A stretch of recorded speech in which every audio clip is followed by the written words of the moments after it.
By the way, money might be fake now. Money might be falling apart, right? Oh, How many banks have collapsed now? Wait, that's happening today?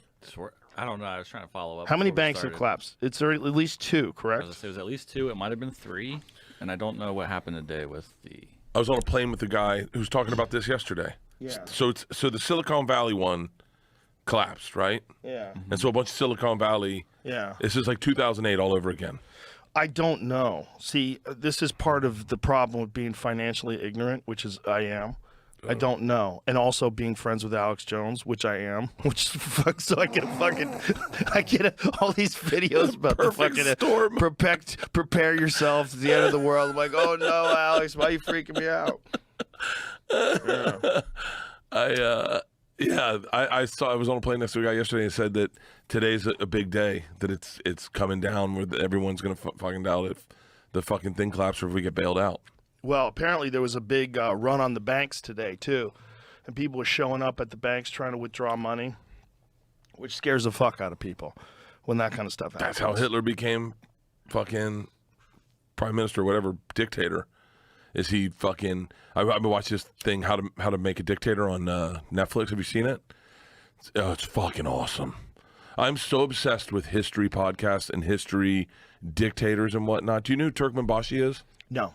Are you, Joe? This is the most fascinating fucking guy in history, right? So Turkmenistan, I think is the name of the country, was part of the USSR, and when the USSR collapsed, he got it. This guy who was just a premier and worked, he got the whole country, and he went around and changed rules like fucking crazy. He was a dictator, but he was like, he added months so that he didn't get old faster.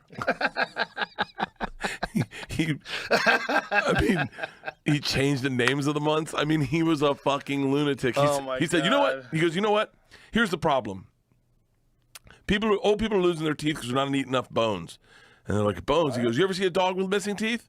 No, because they eat bones. So everyone needs to start eating bones. Does that guy make sense? Oh, my God. Turkmenbashi. I have this podcast that I listen to. It's called The Dictators. And it is one of the most, that one podcast is the most fascinating. But I'm obsessed, man. I listen to Hitler, Stalin. Somebody was talking about the How to Make a Dictator documentary on Netflix the other day. I think it was on the podcast. It might have just been a conversation I was having. Was it on the podcast? Who was it? Do you remember? But they were saying, like, you're literally like putting up a guidebook on how to become a dictator. Like, people could watch it and figure out how it's done and then replicate it. It's identical, by the way, to how to get famous. I mean, it's the fucking exact same thing. You'd be shocked. Wow. Yeah. I wouldn't be shocked, though. Right? 'Cause a lot of famous people become like dictators. It was DeStefano, that's what I thought. Yeah, DeStefano. Oh, that's right. He's a history. Oh, he's a real guy. history nut. Like, yeah. he's a history guy. We used to do history hyenas with Giannis. Yeah, that was fun. Yeah. Yeah, history's fascinating when you think that it'll never repeat itself again. You know, like, oh, that'll never happen again. Like, I used to think that about war. Oh, we're done with that. You know, and now look.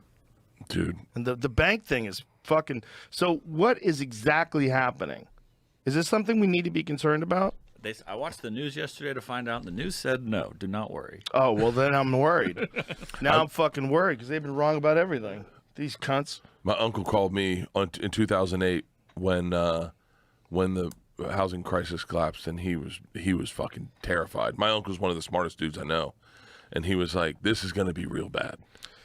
There was a house that I used to live in, and the next door to me, there was a lot that this guy had bought, and he was planning forever to build his dream house. It was a nice lot, and it had a good view. It was beautiful. And so I would go out there at it was like 2009. I would go out there, and there's this old guy, and he would just be raking. And I would see him, I'd wave to him, and then one day I just said, let me go talk to that dude, see what's going on. Because it was, you going to build? Like, what's happening? And he goes, I was gonna, but I lost everything. Because that the 2008 thing, I lost everything. I had plans, I had a house.